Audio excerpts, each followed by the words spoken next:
और उसने आपसे वादा किया कि जहां मैं रहता हूं तुम भी मेरे साथ रहोगे। और फिर भी आपका हालेलुया ठीक नहीं होता,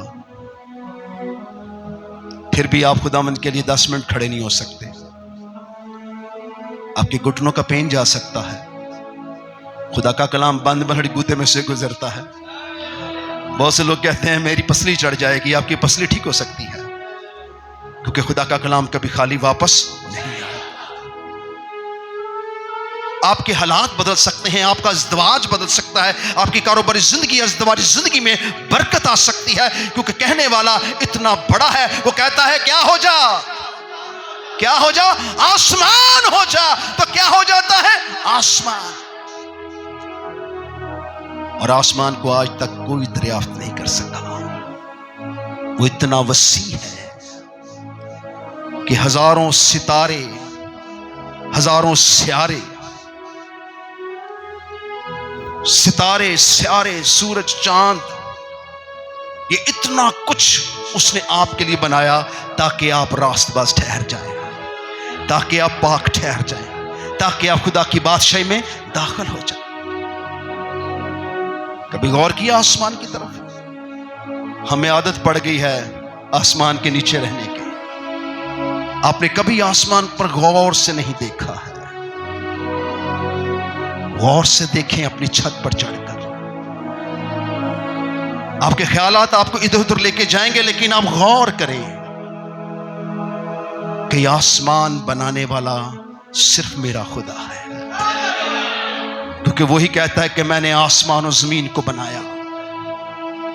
उसने हर चीज को कायम किया है, और वो चाहता है कि आपको भी क्या कर दिया जाए? कायम। अब सोचते हैं कि शायद मैं खुदा की बादशाही में नहीं जाऊंगा, लेकिन जिन्होंने तौबा की है, बपतिस्मा लिया है और अपने नाम बरे की किताब हयात में लिखवाए हैं, वो कितने भी कमजोर क्यों ना हो जाए, वो पाक है। वो क्या है? वो क्या है? वो क्या है? और वो क्या है? रास्तबाज है।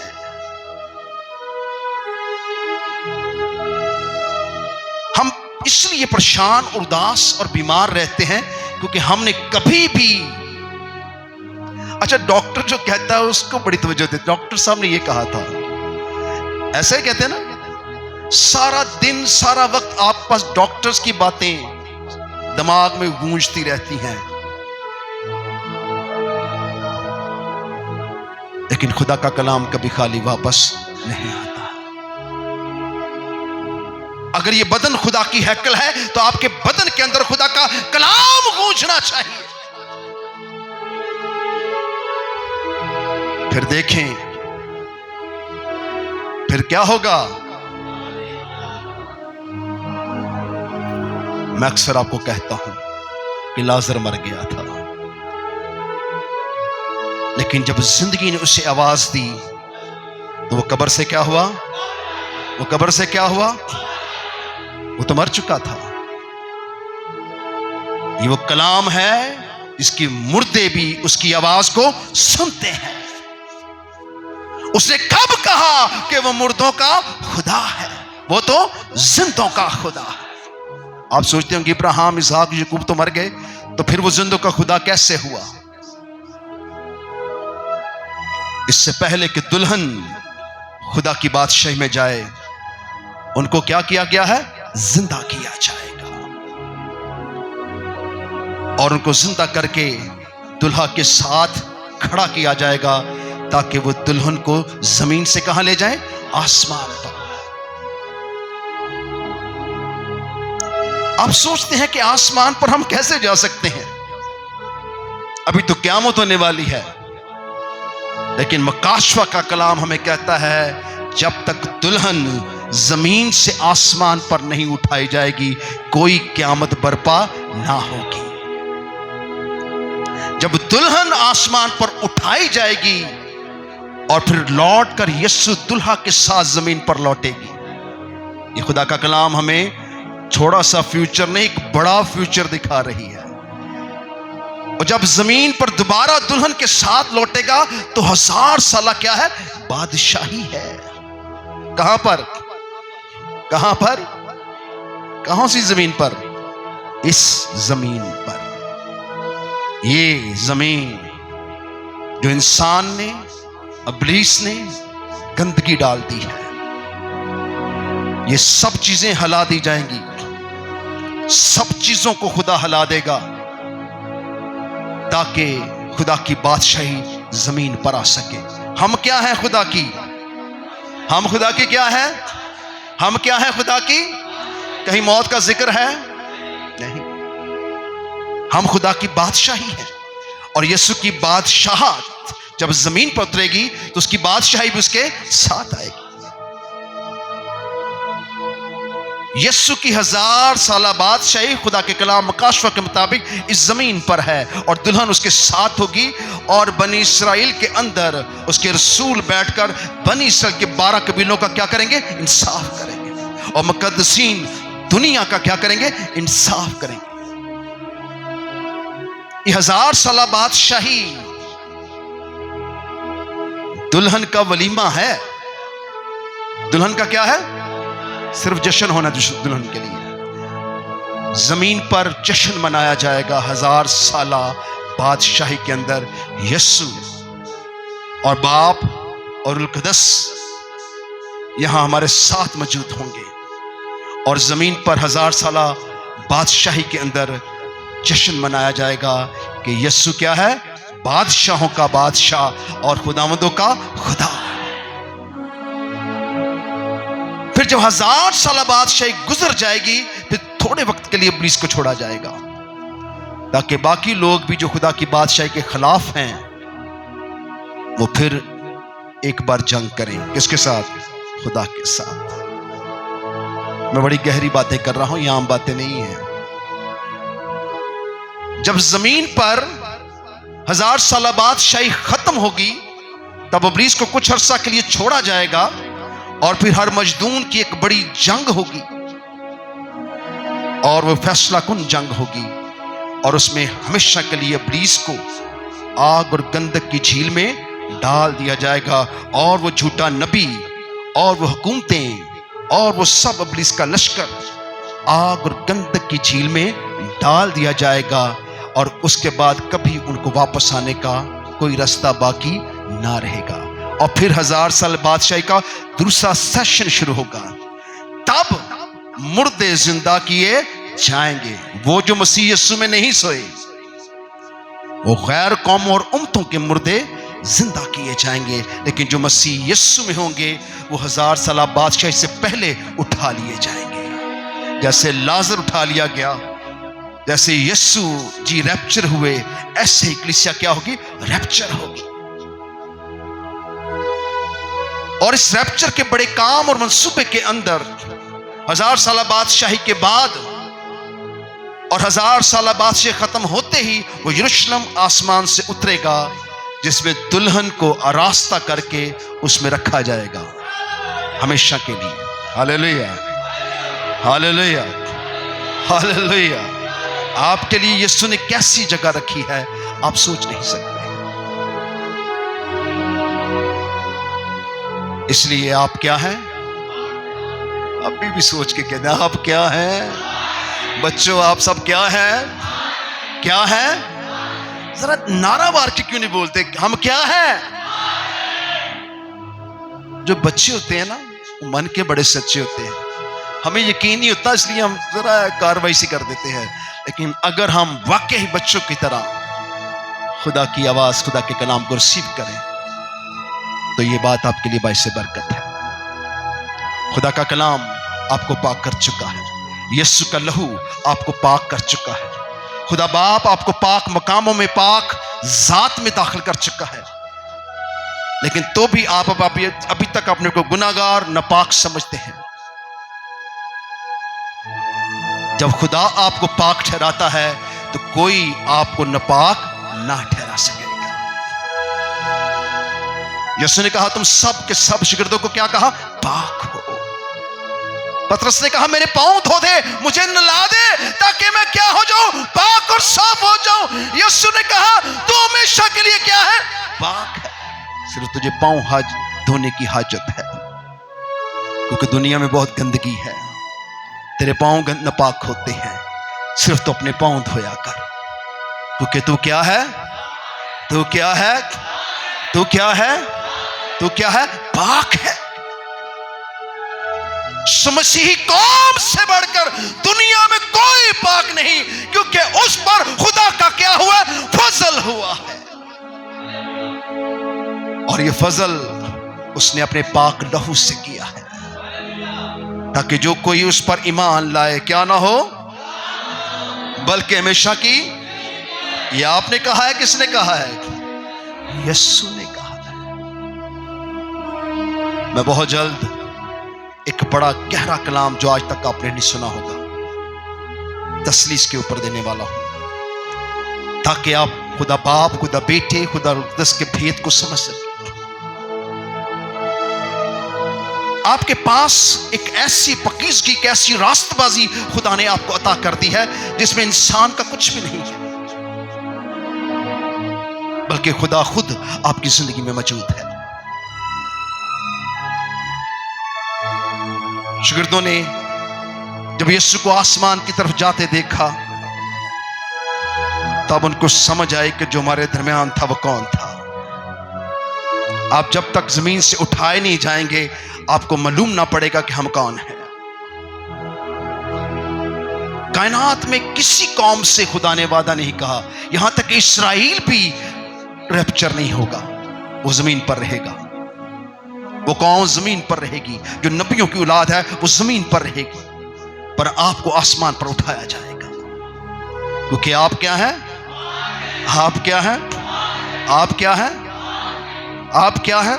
अच्छा, मैं वहां होता ना तो कुर्सियों की खैर नहीं थी। मैं सच बताऊं, मैंने अपनी जवानी में ऐसे कलाम से पागल हो जाता था कि खुदा का कलाम ऐसा जोरावर था कि वो इंसानी अक्ल को खत्म कर देता है। जिससे मुझे पता चला कि मैं पाक हूं और मुझसे बढ़कर कोई पाक नहीं है, क्योंकि खुदा ने मुझे क्या कहा, तू क्या है, पाक हो।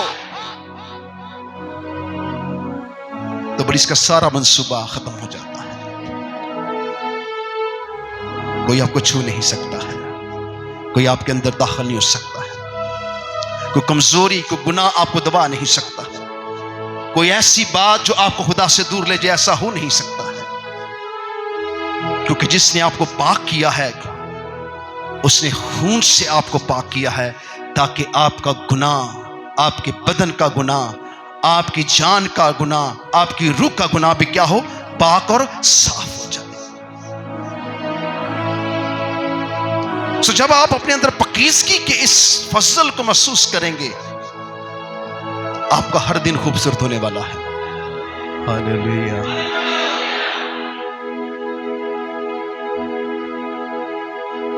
सॉरी, मैं अक्सर कहीं मुझे इनवाइट कर ले तो उनकी खैर नहीं होती, वहाँ बड़े ढीले ढीले लोग होते हैं, तो मैं ज़रा जब उनको खींचता हूँ तो वो कहते भाई साहब कहाँ से आए हैं।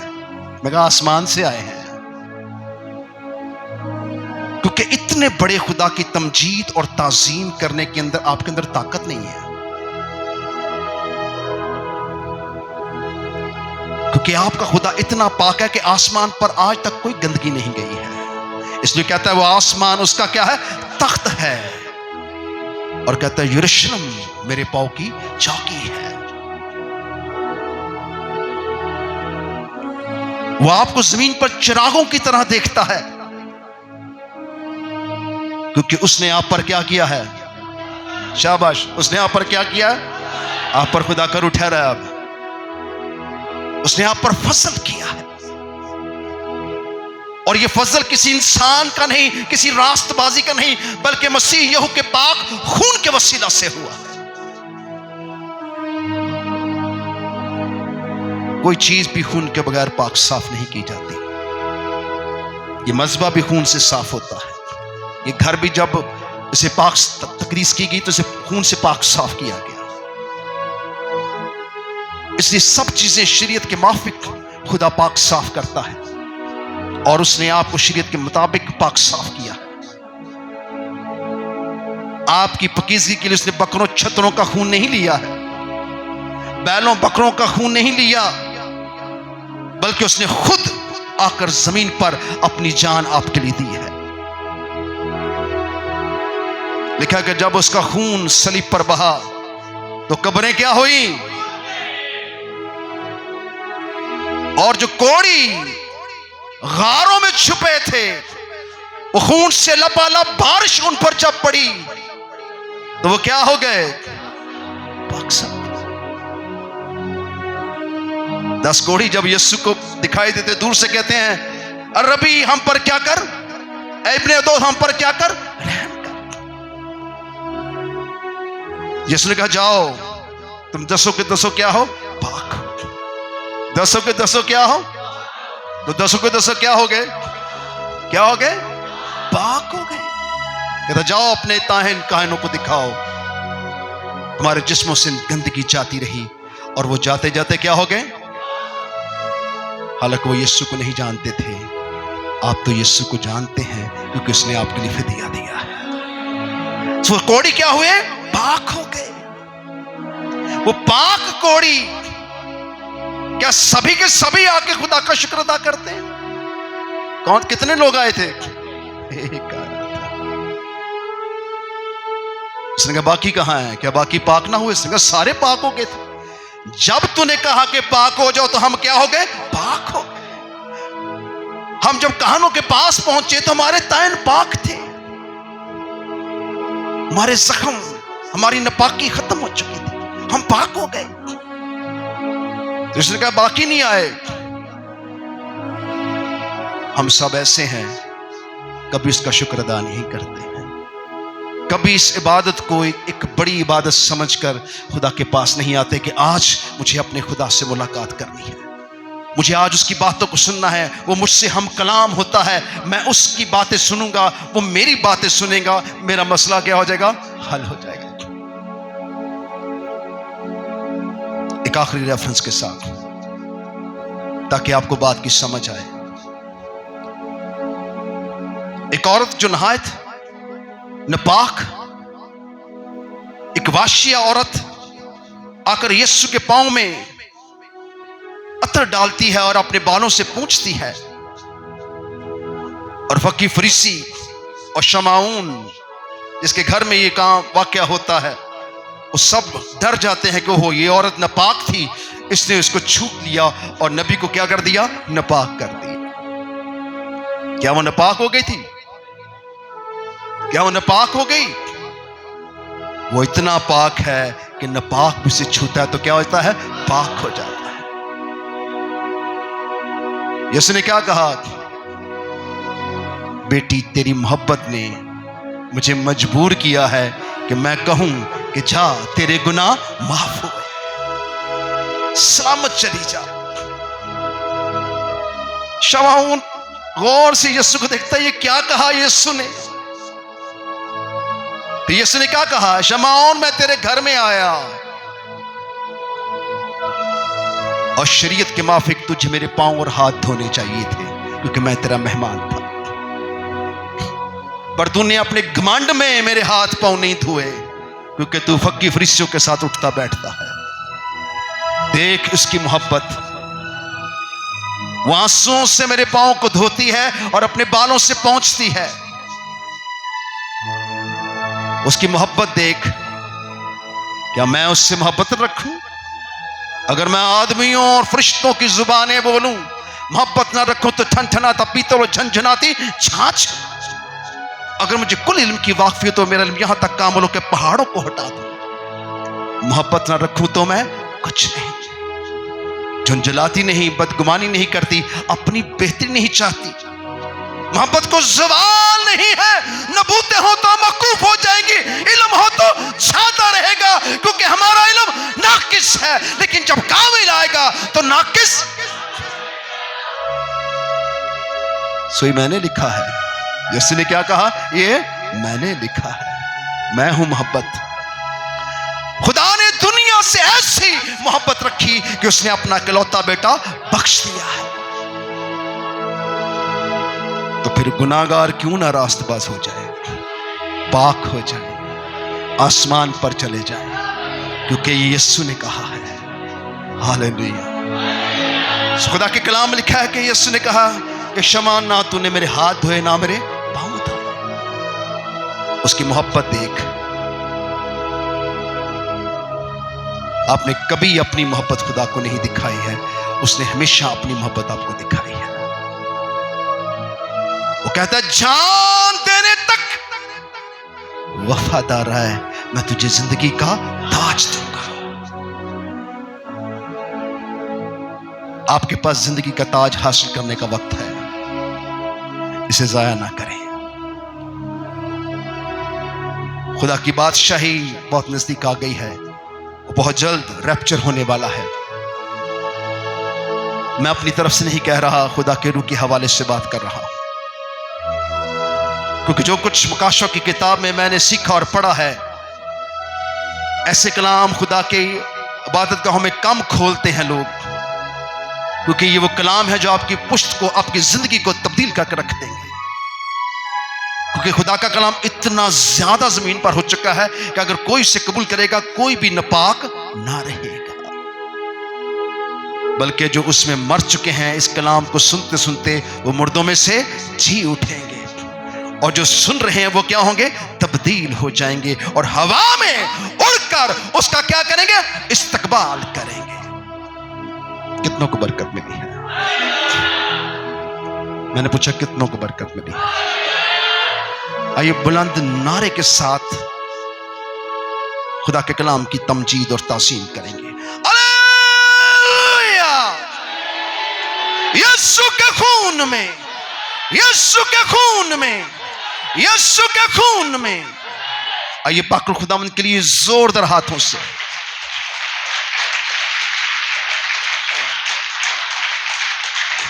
मुझे बहुत कुछ आपसे कहना था, लेकिन उसके लिए आपके अंदर ताकत नहीं है। कलाम को लेने के लिए भी ताकत चाहिए, कुव्वत चाहिए, क्योंकि ये ऐसा कलाम है जो बंद गुदे में से गुजर जाता है, और जो इसको अपने बदन में आने देता है, फिर वो कभी कमजोर नहीं पड़ता है। खुदा के रूह ने मुझे एक बड़ी गहरी बात से कहा, ये बेटा इमरान आपके लिए भी बरकत का बायस होगा ये बात। 7 रूहें हैं खुदा की। कितनी? 7 कहर के प्याले हैं जिनका मैंने आपको जिक्र किया है। आज मैं आपको प्यालों को नहीं छेड़ सका, नेक्स्ट में खुदा मैंने चाहा। 7 नसिंगे बजाए जाएंगे, 7 मोहरें हैं। 7 का अदद खुदा का अदद है। हम जो प्रस्तुत करते हैं, इसके 7 सुर हैं, प्रस्तुत कामिल हो जाती है। इसके 7 क्या है? सुर हैं। और जब आपको प्रस्तुत का मौका मिलता है तो समझें आपने बहुत बड़ा फजल पाया है। कितने लोग चाहते हैं कि आप महसूस करें कि आप आसमान से और जमीन की आवाज एक हो गई है? कितने लोग चाहते हैं? अभी होगा ये बात। सो आप म्यूजिक नहीं बजाएंगे, आप म्यूजिक नहीं बजाएंगे, और क्लिसिया सिर्फ 5 मिनट के लिए आप अपनी आवाज खुदावंद को सुनाएंगे, और आप आसमान की आवाज को सुनेंगे यहीं अभी इसी घड़ी। अपने हाथों को बुलंद करेंगे। Hallelujah, hallelujah,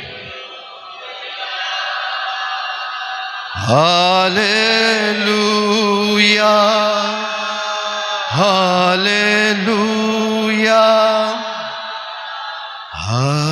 hallelujah,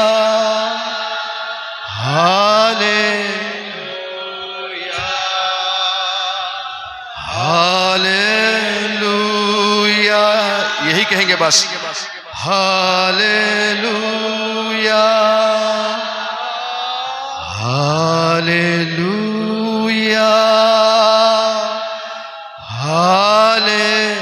hallelujah, hallelujah, hallelujah,